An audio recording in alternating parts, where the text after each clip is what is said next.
Hello, and welcome to another Facts and Dimensions Spotlight Dataset. This one covers GP contract services. So let's have a look at what we have.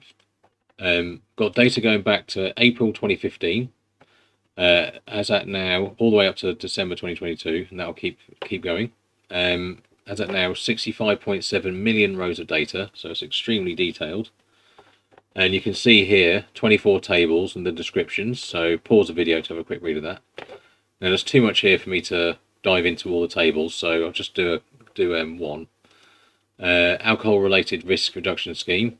You can see the sort of data we have for a bunch of measures and values. And we've got the Dimension data dictionary, which has all those indicator codes and what they mean. And you can see like just under 2,000 rows there. If I just do where is ACS equals 1, so you can see how many unique ones there are. 530.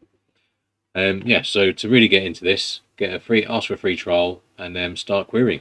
Thanks.